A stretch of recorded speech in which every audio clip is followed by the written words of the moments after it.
আমার মোবাইলে ডায়াল প্যাডে আমি শুধু একটা কোড ডায়াল করব, সাথে সাথে একটা ম্যাজিক দেখতে পাবেন। অনেকেই বলতে বাধ্য হবেন, সোহাগ ভাই এটা আবার কি দেখাইলেন, সত্যিই তো ম্যাজিক। আমি ডায়াল প্যাডে চলে আসলাম, এইখানে দেখুন #420 দিয়ে দিলাম। এই যে দেখুন ডায়াল প্যাডের মধ্যে অ্যাপ্লিকেশন আমি হাইড করে রেখেছি। এই অ্যাপ্লিকেশনগুলো আমার মোবাইলটা যদি রাত দিন 24 ঘন্টা একটা ইঞ্জিনিয়ারও খোঁজাখুঁজি করে খুঁজে পাবে না যে আমি ব্যবহার করি কিনা। আপনি যে কোনো অ্যাপ্লিকেশন ডায়াল প্যাডে হাইড করে রাখতে পারবেন একটা কোডের মাধ্যমে। আমি আবারও দেখাচ্ছি, এই যে দেখুন আমি কোডটা কেটে দিলাম, #420 দিলাম, এই দেখেন অ্যাপ্লিকেশনগুলো চলে আসলো। আপনি দিয়ে দেখেন তো, আপনি কাজটা কিন্তু পারবেন না যতক্ষণ পর্যন্ত না শিখেন।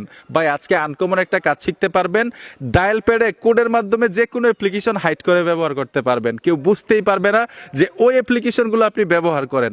তো চলুন আনকমন কাজটা শিখে আসি। আমি মূল কাজে চলে আসলাম। ডায়াল প্যাডের মধ্যে অ্যাপ্লিকেশন কিভাবে হাইড করবেন আপনাদেরকে সহজে শেখানোর জন্য। মজার বিষয় হচ্ছে থার্ড পার্টি কোনো অ্যাপ্লিকেশন ছাড়াই কিন্তু কাজটা করতে পারবেন সেটিংসের মাধ্যমে। এর জন্য কি করতে হবে, ফোন থেকে সেটিংসে চলে আসবেন। আমি একদম সহজে শিখাবো যাতে সকলেই এই কাজটা করতে পারেন।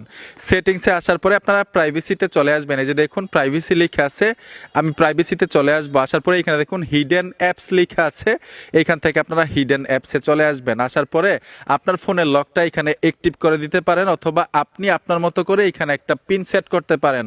আমি আমার ফোনের লকটা এখানে অ্যাক্টিভ করে রেখেছি। আপনি নতুনভাবেও কিন্তু আলাদাভাবে একটা পিন এখানে সেট করতে পারবেন আলাদাভাবে, মানে সিকিউরিটির জন্য, নিরাপত্তার জন্য। স্ক্রিনটা হয়তো কালো দেখাচ্ছে, পিন সেট করতে গেলে স্ক্রিন কালো দেখাবে। তো আমি এখানে 11 22 33 দিয়ে দিলাম।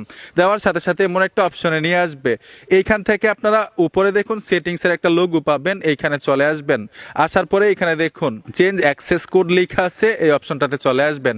এইখানে একটা কোড সেট করবেন। ডায়াল প্যাডে গিয়ে যেই কোড দিলে আপনি অ্যাপ্লিকেশনগুলো ব্যবহার করতে পারবেন, দেখতে পাবেন, সেই কোড এখন এইখানে সেট করতে হবে। এখানে কিন্তু আরেকটা বিষয় বুঝার আছে, এখানে দেখুন হ্যাশ এবং পরে হ্যাশ, মানে ফার্স্ট অবস্থায় আপনি হ্যাশ ব্যবহার করতে হবে, লাস্টে হ্যাশ ব্যবহার করতে হবে। মাঝখানে আপনি যত সংখ্যার কোড ব্যবহার করতে চান করতে পারবেন। আমি 420 দিছি, আপনারাও 420 দিতে হবে এরকম না, কিন্তু যে কোনো কোড ব্যবহার করতে পারেন, তবে বাধ্যতামূলক হলো হ্যাশ থাকতে হবে আগে পরে। তো আমি আপনাদেরকে দিয়ে দেখাচ্ছি নতুনভাবে। আমি হ্যাশ দিলাম, তারপরে এখান থেকে আমি 4টা জিরো দিব। এই যে দেখুন 4টা জিরো দিলাম, আবার হ্যাশ দিলাম।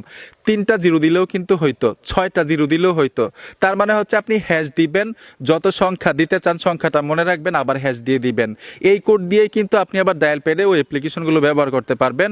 তো এই যে দেখুন আমি কোড দিয়ে দিলাম, আমি এইখান থেকে টিক মারে চলে আসবো, এইখান থেকে ডানে দিব। এই যে দেখুন ডান চলে আসলাম, কোড সেট করে ফেলেছি। এখন ডায়াল প্যাডে কিভাবে অ্যাপ্লিকেশনগুলো হাইড করবেন এটা দেখাই দিচ্ছে। এখান থেকে ব্যাক চলে আসবেন। আসার পরে যে দেখুন আপনার ফোনের মধ্যে যতগুলো অ্যাপ্লিকেশন থাকবে এখানে শো করবে, যে অ্যাপ্লিকেশনগুলো হাইড করতে চাচ্ছেন। আমি হোয়াটসঅ্যাপ হাইড করব, তারপর হচ্ছে এখান থেকে যে অ্যাপ্লিকেশনগুলো হাইড করতে চান শুধু এখান থেকে অন করে দিবেন। আবার যদি চান যে আপনি স্ক্রিন অ্যাপ্লিকেশনটা নিয়ে আসবেন, আপনি অন করলেন, এখান থেকে অফ করে দিলে কিন্তু আবার হোম স্ক্রিনে চলে আসবে। মানে এখান থেকে অন করলেই আপনার ডায়াল প্যাডে হাইড হয়ে যাবে, আবার এখান থেকে অফ করলেই হোম স্ক্রিনে চলে যাবে। ঠিক আছে, এটাও আপনাদেরকে শিখাই দিলাম।